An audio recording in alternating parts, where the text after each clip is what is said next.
ಎಲ್ರಿಗೂ ನಮಸ್ಕಾರ.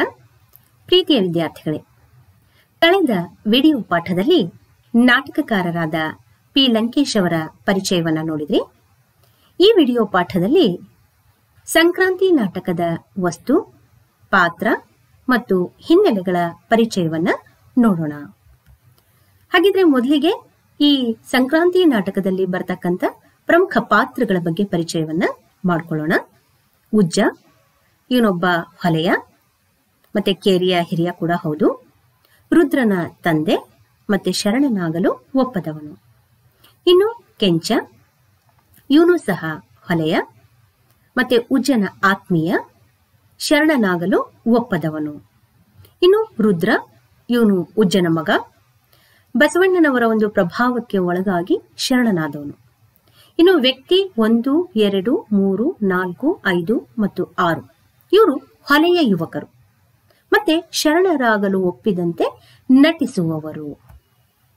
ಇನ್ನು ಉಷಾ, ಈಕೆ ಶಾಸ್ತ್ರೀಯ ಮಗಳು ಮತ್ತೆ ರುದ್ರನನ್ನ ಪ್ರೀತಿಸಿದವಳು ಮತ್ತೆ ರುದ್ರನ ತಲೆದಂಡಕ್ಕೆ ಕಾರಣಳಾದವಳು. ಇನ್ನು ಉಮಾ, ಸುಮಾ, ರಮ ಈ 3 ಬ್ರಾಹ್ಮಣ ಯುವತಿಯರು. ಇವರು ಉಷಾಳ ಸ್ನೇಹಿತೆಯರು ಮತ್ತೆ ಉಷಾಳನ್ನ ರೇಗಿಸುವವರು.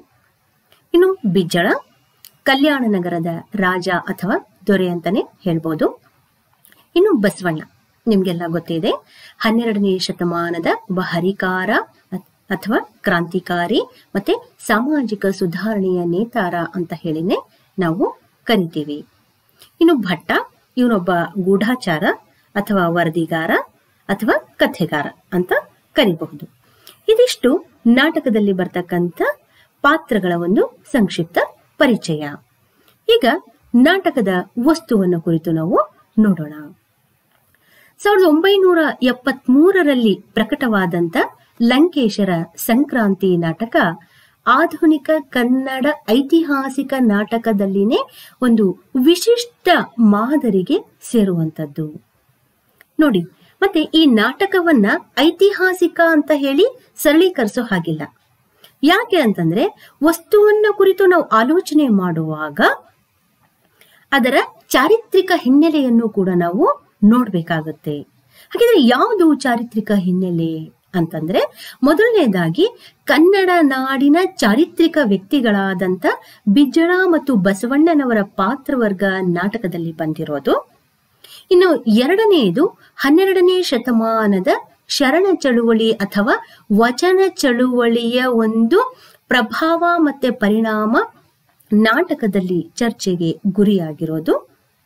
ಇನ್ನು ಮೂರನೆಯದಾಗಿ ಹರಳಯ್ಯ ಮತ್ತು ಮಧುವರಸರಲ್ಲಿ ಅಂದು ನಡೆದ, ನೋಡ್ರಿ, ಹರಳಯ್ಯ ಮತ್ತು ಮಧುವರಸರ ಮಕ್ಕಳಲ್ಲಿ ಅಂದು ಅಂದ್ರೆ ಯಾವಾಗ 12ನೇ ಶತಮಾನದಲ್ಲಿ ನಡೆದಂತ ವಿವಾಹ ಮಾದರಿಯ ಒಂದು ಪ್ರಣಯ ಕಥೆ ಈ ನಾಟಕದಲ್ಲಿಯೂ ಕೂಡ ಬರುತ್ತೆ.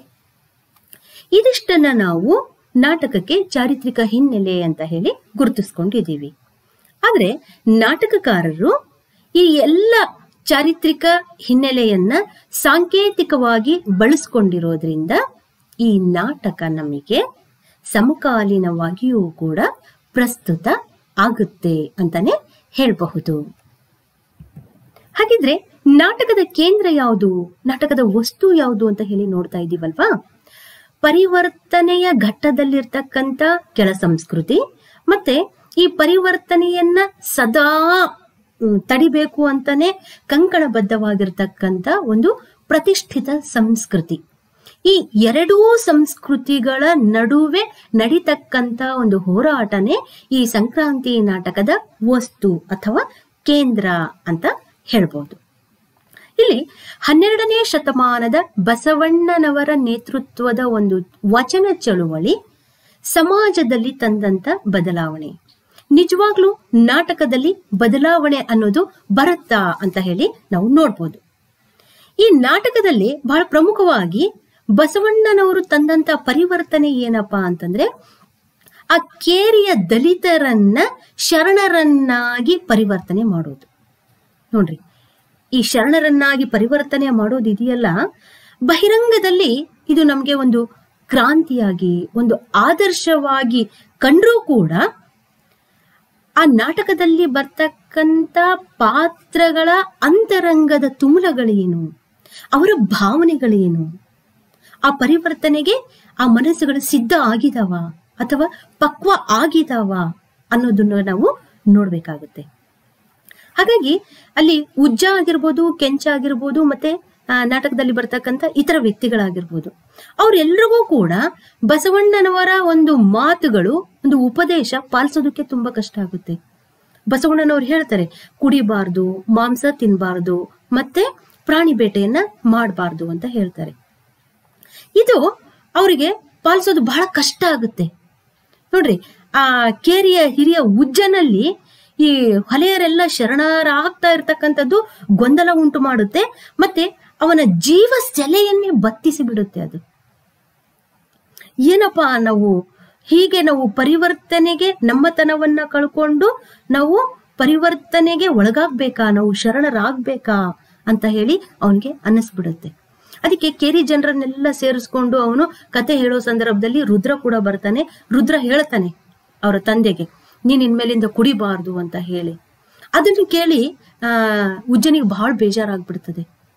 ಅದನ್ನ ಹೇಳ್ತಾನೆ. ಅವಾಗ ನೀನ್ ಏನ್ ಮಾಡ್ದೆ ಅಂತಂದ್ರೆ, ನಾನು ಪಾರಿತಾವ ಹೋದೆ ಅಂತ ಹೇಳ್ತಾನೆ. ಯಾರು? ಅದೇ ಆ ಪಾತ್ರಿಗಿತ್ತಿ ಪಾರಕ್ಕನ ಅಂತಂದಾಗ ಇನ್ನೊಬ್ಬ ಹೇಳ್ತಾನೆ, ಅಕಿನ್ ಹೆಂಗ್ಲೇ ಬಿಡ್ತಾನ ಅವನು ಅಂತ ಹೇಳಿ.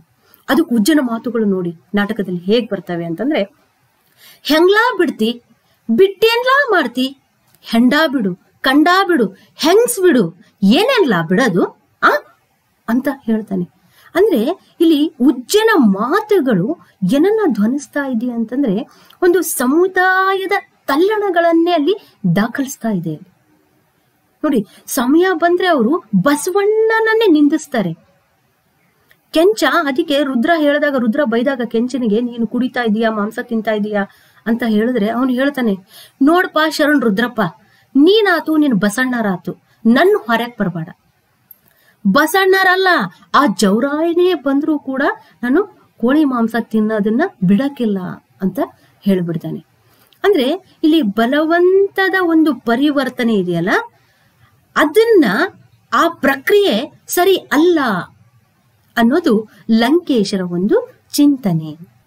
ಮತ್ತೆ ಮುಂದುವರೆದು ಕೆಂಚನ ಮಾತುಗಳು ನೋಡಿ ಹೇಗಿರ್ತವೆ ನಾಟಕದಲ್ಲಿ, ಹೇಗ್ ಬರುತ್ತೆ ಅಂದ್ರೆ, ಬಸಣ್ಣ ಬರ್ಲಿ ಕಸಣ್ಣ ಬರ್ಲಿ, ನೋಡ್ರಿ, ಬಸಣ್ಣ ಬರ್ಲಿ ಕಸಣ್ಣ ಬರ್ಲಿ, ಮೂಡೋ ಹೊತ್ತು ಮೂಡೇ ಮೂಡ್ತದೆ, ರಾಗಿ ಬೀಸೋ ಕೈ ಬೀಸ್ತಾನೇ ಇರ್ತದೆ, ಯಾರೂ ಬದಲಾಯಿಸಕ್ಕಾಗಲ್ಲ ಅಂತ ಹೇಳ್ಬಿಡ್ತಾನೆ. ಅಂದ್ರೆ ಇಲ್ಲಿ ಬಸವಣ್ಣನವರ ಒಂದು ಸುಧಾರಣಾ ಪ್ರಕ್ರಿಯೆಯನ್ನೇ ವಿಮರ್ಶಾತ್ಮಕವಾಗಿ ನೋಡುವಂತಹ ಒಂದು ಪ್ರಯತ್ನ ಅಂತ ಹೇಳ್ಬಹುದು. ಇನ್ನು ಉಜ್ಜನ ಮಗ ರುದ್ರ, ಅವನು ಬಸವಣ್ಣನ ಅನುಯಾಯಿ ಆಗಿದ್ದಾನೆ. ಮತ್ತೆ ಬ್ರಾಹ್ಮಣ ಯುವತಿ ಉಷಾ ಇದ್ದಾಳಲ್ಲ, ಆಕೆ ರುದ್ರನಿಗೆ ಆಕರ್ಷಿತಳಾಗಿದ್ದಾಳೆ. ಆಕೆ ಆಕರ್ಷಿತಳಾಗಿದ್ದಾಳೆ ಯಾಕೆ ಅಂತಂದ್ರೆ, ಅವನಲ್ಲಿ ಇರ್ತಕ್ಕಂಥ ಒಂದು ಮುಗ್ಧತೆ ಮತ್ತೆ ಒರಟುತನ, ಅವನನ್ನ ಕೆಣಕಿ ಕೆಣಕಿ ಆಕೆ ಖುಷಿ ಪಡ್ತಾ ಇರ್ತಾಳೆ. ಆದ್ರೆ ಅವನು ಬದಲಾಗ್ತಾ ಇದ್ದ ಹಾಗೆ, ಅಂದ್ರೆ ಅವನು ಹೊಲೆಯ ರುದ್ರನಿಂದ ಶರಣ ರುದ್ರ ಆಗ್ತಾ ಇದ್ದ ಹಾಗೆ ಆಕೆಗೆ ಅದು ಸ್ವೀಕರಿಸೋದಕ್ಕೆ ಆಗೋದಿಲ್ಲ. ಹಾಗಾಗಿ ಅವರಿಬ್ಬರ ನಡುವಿನ ಒಂದು ಸಮಾಗಮ ಆಕೆ ದೃಷ್ಟಿಯಲ್ಲಿ ಬಲಾತ್ಕಾರ ಆಗ್ಬಿಡುತ್ತೆ. ನಾಟಕದ ಕೊನೆಯಲ್ಲಿ ಉಜ್ಜನಿಗೆ ರುದ್ರ ಪ್ರಮಾಣ ವಚನವನ್ನು ಕೊಡ್ತಾ ಇರ್ತಾನೆ. ಏನಂತ ಪ್ರಮಾಣ ವಚನ ಕೊಡ್ತಾ ಇರ್ತಾನೆ ಅಂದ್ರೆ, ನೋಡಿ, ನಾನು ಉಜ್ಜ, ನಾನು ಉಜ್ಜ, ನಾನು ಇವತ್ತಿನಿಂದ ಹೊಲೆಯನ್ನಲ್ಲ, ನಾನು ಇವತ್ತಿನಿಂದ ಹೊಲೆಯನ್ನಲ್ಲ, ಇವತ್ತಿನಿಂದ ಸಾಯೋ ತನಕ, ಇವತ್ತಿನಿಂದ ಸಾಯೋ ತನಕ ಬಸವದೇವರ ಮಾತು ದಾಟುವುದಿಲ್ಲ, ಬಸವದೇವರ ಮಾತು ದಾಟುವುದಿಲ್ಲ. ನಾ ಶರಣ, ನಾ ಶರಣ, ನಾ ಭಕ್ತ, ನಾ ಭಕ್ತ, ನಾ ಕೊಲ್ಲಾಕಿಲ್ಲ, ಕುಡಿಯಾಕಿಲ್ಲ, ತಿನ್ನಾಕಿಲ್ಲ. ನೋಡ್ರಿ, ಅವಾಗ ಮೌನ ಆಗ್ಬಿಡ್ತಾನೆ, ಭಾಷೆ ಕೊಡೋದಿಲ್ಲ. ಅವಾಗ ಅಲ್ಲಿರ್ತಕ್ಕಂಥ ಜನರಲ್ಲೆಲ್ಲ ಅಲ್ಲೋಲ ಕಲ್ಲೋಲ ಸ್ಟಾರ್ಟ್ ಆಗ್ಬಿಡ್ತೈತಿ. ಕೊಲ್ಲಾಕಿಲ್ಲ ಅಂದ ತಕ್ಷಣನೇ ಅವನು ಮಾತೇ ಆಡೋದಿಲ್ಲ. ಕೊಲ್ಲಾಕಿಲ್ಲ ಅಂತ ರುದ್ರ ಹೇಳ್ಕೊಡ್ತಾನೆ, ಆದ್ರೆ ಅವನು ಹೇಳೋದೇ ಇಲ್ಲ, ಮಾತಾಡೋದೇ ಇಲ್ಲ. ಅವಾಗ ರುದ್ರ ಸಿಟ್ಟಿಂದ ಒದ್ರು ಅಂತ ಹೇಳ್ತಾನೆ. ಅವಾಗ ಉಷಾಗೂ ಕೂಡ ಸಿಟ್ಟು ಬಂದ್ಬಿಡುತ್ತೆ. ಆಕೆನು ಎದ್ದು, ಸಾಕು ಇನ್ನ ಈ ಹಿಂಸೆ, ಈ ವಿಚಿತ್ರ ಹಿಂಸೆ ಸಾಕು, ನಿಲ್ಸಿ ಅಂತ ಹೇಳ್ತಾಳೆ. ಆಕೆ ಏನ್ ಹೇಳ್ತಾಳೆ ನೋಡಿ, ಕೆಲವರಿಂದ ಕೆಲವು ರೀತಿಯ ಪ್ರಮಾಣ ಮಾತ್ರ ಸಾಧ್ಯ, ಅದು ಗೊತ್ತಾಗದ ನೀನೆಂಥ ಶರಣ ಅಂತ ಹೇಳ್ಬಿಡ್ತಾಳೆ ಆಕೆ. ಅದನ್ನೇ ತಿಳ್ಕೊಳ್ದೆ ಇರ್ತಕ್ಕಂಥವನು ನೀನೆಂಥ ಶರಣ ಅಂತ ಹೇಳ್ತಾಳೆ. ಅದಕ್ಕೆ ಆಕಿ ನಾಟಕದ ಕೊನೆಯಲ್ಲಿ ಉಲ್ಟಾ ಹೊಡೆದು ಬಿಡ್ತಾಳೆ. ನನಗ್ ಬೇಕಾಗಿರೋದು ಅಲ್ಲಿ ಹೊಲೆಯ ರುದ್ರನೇ ಹೊರತು ಶರಣ ರುದ್ರ ಅಲ್ಲ ಅಂತ ಆಕೆ ಹೇಳೋದು.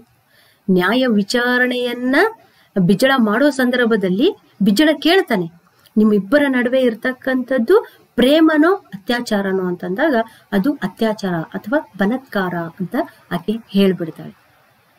ನೋಡಿ, ಇಲ್ಲಿ ಬಿಜ್ಜಳ ಕೂಡ ಮೇಲ್ವರ್ಗದವರನ್ನ ಮತ್ತೆ ದಲಿತರನ್ನ ಈ ಇಬ್ಬರನ್ನೂ ಕೂಡ ಎದುರು ಹಾಕಿಕೊಳ್ಳದೆ ಬಹಳ ಅತ್ಯಂತ ಜಾಣ ರಾಜನೀತಿಯಿಂದ, ಚಾಣಾಕ್ಷತನದಿಂದ ತನ್ನ ಅಧಿಕಾರವನ್ನ ಚಲಾಯಿಸ್ತಾನೆ. ಅದಕ್ಕೆ ಅವನು ಹೇಳೋದೇನು ಅಂತಂದ್ರೆ, ಈ ಮೇಲ್ವರ್ಗದವರೆಲ್ಲ ಬಂದು ಬಂದು ಬಂದು ಅವನಿಗೆ ಕಂಪ್ಲೇಂಟ್ ಕೊಡ್ತಾ ಇರ್ತಾರೆ, ಈ ಕೆಳವರ್ಗದವರು ಸಂಸ್ಕೃತಿಯನ್ನ ಹಾಳು ಮಾಡ್ತಾ ಇದ್ದಾರೆ ಹಾಗೆ ಹೀಗೆ ಅಂತ ಹೇಳಿ. ಅದಕ್ಕೆ ಅವನು ಕೊನೆಗೆ ಬಲಾತ್ಕಾರಕ್ಕೆ ಒಂದೇ ಒಂದು ಶಿಕ್ಷೆ, ಅದು ಏನಪ್ಪಾ ಅಂತಂದ್ರೆ ತಲೆದಂಡ ಅಂತ ಹೇಳ್ಬಿಡ್ತಾನೆ. ಹಾಗಾಗಿ ನಾಟಕದ ಕೊನೆಯಲ್ಲಿ ಬಸವಣ್ಣನವರು ಏನೋ ಒಂದು ಪರಿವರ್ತನೆ ಮಾಡಬೇಕು ಅಂತ ಹೇಳಿ, ಆ ದಲಿತರಲ್ಲಿ ಒಂದು ಹೊಸ ಬದುಕನ್ನ ಮೂಡಿಸ್ಬೇಕು ಅಂತ ಹೇಳಿ ಹೊರಟಾಗ ಅದು ಈಡೇರದೆ ಇದ್ದಾಗ ಬಿಜ್ಜಳ ಬಸವಣ್ಣನವರಿಗೆ ತಲೆದಂಡ ಶಿಕ್ಷೆಯನ್ನ ಕೊಟ್ಟಾಗ ಅವನಿಗೆ ತಲೆದಂಡ ಆಗೋ ಸಂದರ್ಭದಲ್ಲಿ ಅವರು ಅಸಹಾಯಕರಾಗಿ ನೋವಿನಿಂದ ಮೌನ ತಾಳ್ತಾರೆ. ನೋಡಿ, ನೋವಿನಿಂದ ಮೌನ ತಾಳ್ತಾರೆ ಅಂದ್ರೆ ಓದುಗರಿಗೆ ಅನ್ಸುತ್ತೆ, ಏನಪ್ಪಾ ಇದು ಶರಣ ಚಳುವಳಿ ಹಾಗಿದ್ರೆ ಏನೂ ಸಾಧಿಸ್ಲಿಲ್ವಾ ಅಂತ ಹೇಳಿ ನಮಗೆ ಮೇಲ್ನೋಟಕ್ಕಾದ್ರೂ ಅನಿಸಿಯೇ ಅನಿಸುತ್ತೆ. ಇದು ವಚನಕಾರರ ಒಂದು ಆಶಯಕ್ಕೆ ವಿರೋಧಿಯಾದ ನಾಟಕ ಅಲ್ವಾ ಅಂತ ಹೇಳಿ ಅನಿಸ್ಬೋದು. ಆದ್ರೆ ಸಮಾಜದ ಬದಲಾವಣೆ ಅನ್ನೋದಿದೆಯಲ್ಲ, ಅದು ಅಷ್ಟು ಸಲೀಸಲ್ಲ. ಮತ್ತೆ ಅದು ಸರಳ ರೇಖೆಯಂತೆನೂ ಇಲ್ಲ. ಅದೊಂದು ಸಂಕೀರ್ಣವಾದ ಪ್ರಕ್ರಿಯೆ ಅನ್ನೋದನ್ನ ನಾಟಕದಲ್ಲಿ ಸಮೃದ್ಧವಾದ ವಿವರಗಳನ್ನ ಕೊಡೋದು ಮುಖಾಂತರ ನಾಟಕಕಾರರಾದ ಲಂಕೇಶರು ಕಟ್ಟಿ ಕೊಡ್ತಾರೆ. ಇದಿಷ್ಟು ನಮಗೆ ನಾಟಕದ ಒಂದು ವಸ್ತು ಅಂತ ಹೇಳ್ಬೋದು. ನೋಡಿ, ನಾಟಕದಲ್ಲಿ ಅಂದ್ರೆ ಸಂಕ್ರಾಂತಿ ನಾಟಕದ ಕೃತಿಯ ಬೆನ್ನುಡಿಯಲ್ಲಿನೇ ಲಂಕೇಶರೇ ಹೇಳ್ಕೊಳ್ತಾರೆ, ಅವರೇ ಬರೀತಾರೆ. ಏನಂತ ಅಂದ್ರೆ ಈ ನಾಟಕದ ಬಗ್ಗೆ 12ನೇ ಶತಮಾನದ ಧಾರ್ಮಿಕ ಸಾಮಾಜಿಕ ಅಲ್ಲೋಲ ಕಲ್ಲೋಲದಲ್ಲಿ ಹುಡುಗ ಹುಡುಗಿಯರ ನಡುವಿನ ಒಂದು ಸರಳ ಪ್ರೇಮ ಕೂಡ ವಿಚಿತ್ರ ರೀತಿಯಲ್ಲಿ ಭಂಗಕ್ಕೊಳಗಾಯಿತು. ಬಿಜ್ಜಳನ ಆಡಳಿತ, ಬಸವಣ್ಣನ ಸುಧಾರಣೆಯ ಹುಮ್ಮಸ್ಸಿನಲ್ಲಿ ಉಜ್ಜನ ಗೊಂದಲದಂತೆಯೇ ಆತನ ಮಗನ ಶ್ರದ್ಧೆಯನ್ನು ಮರೆಯಲಾಗುವುದಿಲ್ಲ. ಈ ಶ್ರದ್ಧೆ ಕೂಡ ಹೇಗೆ ರುದ್ರನ ಒಂದು ದುರಂತಕ್ಕೆ ಕಾರಣ ಆಯಿತು ಎಂಬುದರ ಚಿತ್ರ ನಾಟಕದಲ್ಲಿದೆ. ನನ್ನಲ್ಲಿ ಒಂದು ರೀತಿಯಲ್ಲಿ ಅತೃಪ್ತಿ, ಇನ್ನೊಂದು ರೀತಿಯಲ್ಲಿ ವಿಷಾದ ಕೆರಳಿಸುವ ಈ ನಾಟಕ ಇವತ್ತಿಗೂ ನನ್ನ ದೃಷ್ಟಿ ಧೋರಣೆಗಳನ್ನ ಪ್ರತಿನಿಧಿಸುವುದು ಒಂದು ರೀತಿಯಲ್ಲಿ ನನಗೆ ಸಮಾಧಾನಕರ ಅಂತ ಹೇಳ್ಕೊಳ್ತಾರೆ. ಪ್ರೀತಿಯ ವಿದ್ಯಾರ್ಥಿಗಳೇ, ಇಲ್ಲಿವರೆಗೂ ಕೂಡ ನೀವು ನಾಟಕದ ಅಂದ್ರೆ ಸಂಕ್ರಾಂತಿ ನಾಟಕದ ಪಾತ್ರ ಪರಿಚಯವನ್ನ ಮಾಡ್ಕೊಂಡ್ರಿ, ಮತ್ತೆ ನಾಟಕದ ವಸ್ತು ಏನು ಅಂತ ಹೇಳಿ ನೋಡಿದ್ರಿ. ಇನ್ನು ಮುಂದಿನ ತರಗತಿಯಲ್ಲಿ ವಚನ ಸಾಹಿತ್ಯದ ಒಂದು ಹಿನ್ನೆಲೆಯನ್ನ ನೋಡೋಣ. ನಾಟಕಕ್ಕೆ ಈ ವಚನ ಸಾಹಿತ್ಯದ ಹಿನ್ನೆಲೆ ಹೇಗೆ ಬಂದಿದೆ ಅನ್ನೋದನ್ನ ನಾವು ನೋಡೋಣ. ಅಲ್ಲಿವರೆಗೂ ಎಲ್ರಿಗೂ ನಮಸ್ಕಾರ.